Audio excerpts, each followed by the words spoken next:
वर्षाच्या चिमुरडीवर अत्याचार करून तिचा निर्घृण खून करणाऱ्या आरोपीला सांगली न्यायालयानं मरेपर्यंत फाशीची शिक्षा सुनावली आहे। मागील वर्षी 2025 रोजी फेब्रुवारी महिन्यात बालिकेवर अत्याचार करून तिचा निर्घृण खून करण्यात आला होता। जत तालुक्यातील करजगी गावात 4 वर्षीय बालिकेवर बलात्कार करून खून करणाऱ्या आरोपीला मरेपर्यंत फाशीची शिक्षा सुनावली। पुण्यातील नसरापूर घटनेमधील शिक्षेनंतरची महाराष्ट्रातील ही दुसरी शिक्षा सुनावली गेली। जिल्हा व सत्र न्यायालयाचा बाल अत्याचार प्रतिबंधक विशेष न्यायाधीशांनी शिक्षा सुनावली आहे। पांडुरंग सोमण्णा कळली, वय वर्ष 46 असं आरोपीचं नाव आहे। सदरची घटना दिनांक 6 फेब्रुवारी 2025 रोजी सकाळी 10:30 वाजता ते 12:30च्या दरम्यान आरोपीच्या राहत्या घरामध्ये घडली होती। सदर गुन्ह्यातील अल्पवयीन पीडित बालिका वय वर्ष 4 वर्ष 3 महिने राहणार करजगी तालुका जत जिल्हा सांगली हे 8 वर्षीय बालिकेसोबत फिर्यादीच्या घराबाहेर खेळत असताना थोड्या वेळानं दोघी खेळत खेळत आरोपीच्या घरासमोरील बदामाच्या झाडाखाली बदाम खाण्यासाठी गेल्या। त्यावेळी साक्षीदार बालिकेला तिच्या आईने शाळेला जाण्यासाठी हाक मारल्यामुळे ती परत गेली।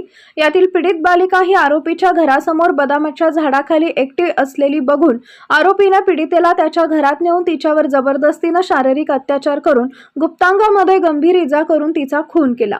खून केल्यानंतर तिच्या प्रेताची विल्हेवाट लावण्याच्या उद्देशाने पीडित मैताचं प्रेत पोत्यात भरून आरोपीच्या घरातील लोखंडी पेटीत झाकून ठेवले होते। भारतीय न्याय संहिता 2023 चे कलम 103, 1, 238, 65, 2, 127, 2 सह लैंगिक अपराधापासून बालकाच्या अपराधांपासून बालकांचे संरक्षण अधिनियम कलम 4, 5, I, 6, 8 व 12 अन्वये दोषी धरून फाशीची शिक्षा सुनावण्यात आली। ज्या बालिकेचा खून करण्यात आला ती सध्या आजीकडे राहत होती। तिची आई काही दिवसांकरता कर्नाटक राज्यातील मुधोळ इथं माहेरी गेली होती, तर वडील बांधकाम मजुरीसाठी रत्नागिरीला गेले होते। मुलीच्या घरापासून काही अंतरावर आरोपी पांडुरंग सोमलिंग कळली, वय वर्ष 45 याचं घर होते। 2 फेब्रुवारी 2025 रोजी सकाळी मुलगी घराबाहेर खेळत असताना अचानक बेपत्ता झाली। कुटुंबियांनी त्वरित तिचा शोध घेण्यास सुरुवात केली। गावकऱ्यांनाही माहिती देत संपूर्ण गावभर शोध मोहीम राबवण्यात आली। अखेर पोलिसांनाही कळवण्यात आले।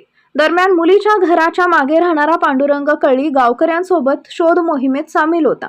मात्र त्याच्या हालचाली संशयास्पद वाटल्यानं पोलिसांनी त्याची कसून चौकशी केली।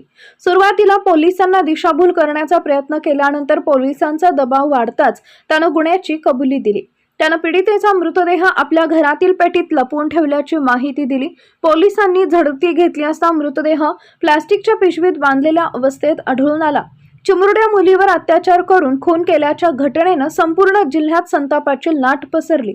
आरोपीला फाशीची शिक्षा देण्यासाठी वेगवेगळ्या सामाजिक संघटना संस्थांनी आंदोलन केले होते। घटनेची गंभीर दखल घेत पोलिसांनी तातडीनं तपास करून अवघ्या 15 दिवसात न्यायालयात दोषारोप पत्र दाखल केले। पांडुरंग कळली याच्यावर पूर्वीचा गुन्हा याचा विचार करून आरोपीला फाशीची शिक्षा द्यावी अशी मागणी सरकारी वकील प्रमोद भोकरे यांनी करत जोरदार युक्तिवाद केला। न्यायालयात सलग सुनावणी होऊन साक्षी पुराव्यांच्या आधारे आरोपी पांडुरंग कळली याला न्यायालयानं दोषी धरून मरेपर्यंत जन्मठेपेची शिक्षा सुनावली। करजगीहून नागेश मठपती, जत तालुका प्रतिनिधी, उदय वार्ता न्यूज। पोलीस स्टेशन हद्दीमध्ये करजगे या गावामध्ये घडलेल्या 4 मुलीवर झालेला बलात्कार व त्यामधून तिचा झालेला खून या प्रकरणामध्ये एक चॅलेंजिंग केस होती। त्या केसच्या अनुषंगाने पोलिसांनी आम्ही तपास करून 13 दिवसामध्ये मान्य कोर्टात चार्जशीट दाखल केलं होतं।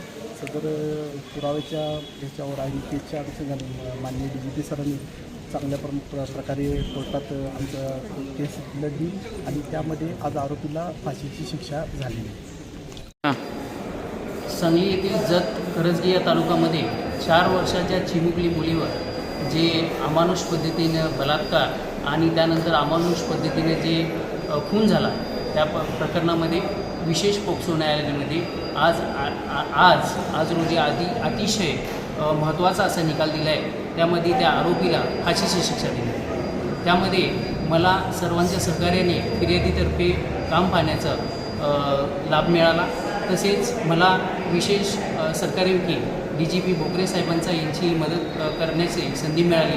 त्याबाबत मी संबंधितांचा मनापूर्वक आभार। जत तालुक्यातील करजगी गावामध्ये एक 4 वर्षीय मुलीचा बलात्कार करून खून करण्यात आला होता।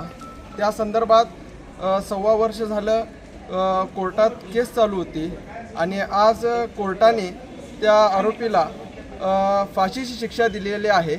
या संदर्भात आम्ही विशेष आभार म्हणजे आपल्या जिल्ह्याचे DGP प्रमोद भोकरे सर, तसे आमचे ॲडव्होकेट तौहीद रियाज जमादार यांचे आम्ही मनापासून आभार मानतो. कारण या लोकांनी अथक परिश्रम घेऊन 1.25 वर्ष या घटनेचा फॉलोअप घेऊन आज त्या नराधमाला फाशी शिक्षा मिळवून दिलेली आहे. आणि विशेष आभार म्हणजे पोलीस प्रशासनाचा यात आभार व्यक्त करीन.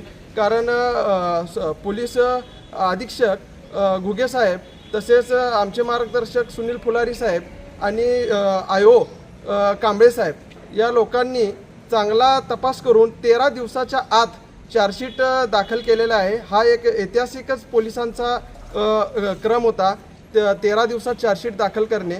आणि या सर्व टीमने आज एक रेअरमध्ये केस होती ही, आणि या केसचा निकाल लागलेला आहे आणि फाशी मिळवून दिलेली आहे. आम्ही सर्व समाजातर्फे व सर्व भारतीयांतर्फे आणि सांगलीकरांतर्फे आम्ही या सर्व लोकांचा मनपूर्वक आभार मानतो. धन्यवाद. उमदी तालुका जत येथील करजगी गावातील 6/2/2025 रोजी एक समाज विघातक घटना घडली आणि त्या गावामध्ये एक 4 वर्षाच्या मुलीवर 45 वर्षाच्या आरोपी पांडुरंग सोमण्णा कळली यांनी अत्याचार करून तिचा खून केला. या खुनाचा खटला याचं दोषारोपपत्र अवघ्या 13 दिवसात पोलिसांनी चांगला तपास करून यामध्ये दोषारोपपत्र दाखल केलं होतं. आणि एक सरकारी पक्षासमोर एक आव्हान होतं, या आरोपीला दोषी सिद्ध करण्यासाठी अथक प्रयत्न करणं आवश्यक होतं. कारण ही पूर्ण घटना आणि पूर्ण तपास हा परिस्थितीजन्य पुराव्यावर होता. परंतु मी जिल्हा सरकारी वकील म्हणून माझ्या सोबतीनं सगळे माझे सहकारी टीम आणि पोलीस यांच्या मदतीनं अथक प्रयत्न केले आणि 15 साक्षीदार यामध्ये तपासले. यामध्ये महत्त्वाचा साक्षीदार म्हणजे त्या मैताची चुलत बहीण सना आणि त्याचबरोबर एक मैत्री म्हणून एक स्वतंत्र असा साक्षीदार होता, जो त्या घटनेच्या ठिकाणापासून काही अंतरावर शेतीची मशागत करत होता. त्यांनी त्या आरोपीबरोबर या मैतास शेवटच्या क्षणी पाहिलं होतं आणि अवघ्या 1 ते 1.5-2 तासाच्या नंतर हा खुनाचा प्रकार उघडकीस आला होता. आणि त्यानंतर त्याच ठिकाणी घटनास्थळ पंचनामा करून तिचं या मैताचं पोस्टमार्टम करून यांच्याविरुद्ध गुन्हा दाखल झालेला होता. या कामी 1.25 वर्ष आपण परिश्रम घेतले आणि मला वाटते की ही प्रथमतः अशी घटना असेल की परिस्थितीजन्य पुराव्यामध्ये फाशीची शिक्षा या मेहरबान पोक्सो कोर्ट जे आहे आपल्या मोहंती मॅडम सन्मान्य न्यायाधीश यांनी दिली. अतिशय चांगल्या पद्धतीनं जो सरकारी पक्षानं पुरावा मांडला, पोलिसांनी केलेला तपास याचे अवलोकन करून जे कायदा आहे कायद्याच्या आधारावर या आरोपीचं कृत्य हे किती समाजविघातक आहे, समाजाला हादरा बसवणार आहे, ह्याच्याबद्दल जे युक्तिवाद केला त्या सर्व युक्तिवादाचा झालेल्या पुराव्याचा उहापोह ऐकून सन्माननीय मोहंती मॅडम ज्या बाल अत्याचार प्रतिबंधक न्यायाधीश आहेत, विशेष न्यायाधीश म्हणून त्यांची नेमणूक आहे, त्यांनी याबद्दल हा निकाल अतिशय विस्तृतपणे मांडलेला आहे आणि समाजामध्ये एक चांगला संदेश जाईल असा हा निकाल आहे. त्या निकालाचे अवलोकन केले तर निश्चितपणे हे गुन्हेगार जी अशी विकृत मानसिकता आहे याला पायबंद बसण्याच्या दृष्टीनं हा खटला अतिशय महत्त्वपूर्ण आहे. म्हणजे गुन्हेगार कोण होता आणि मयत नाव सांगता येत नाही. एक 4 वर्षाची मुलगी मयत होती आणि गुन्हेगार हा पांडुरंग सोमण्णा कळली. याच्याविरुद्ध पूर्वीसुद्धा असा गुन्हा होता, त्याला परमेश्वरानं संधी दिली होती, पुन्हा त्याच विकृतीनं हा गुन्हा केला, त्यामुळे फाशीची शिक्षा त्याला झाली आहे. ही योग्य शिक्षा आहे. वय काय आरोपीचं आत्ता 46 वय आहे.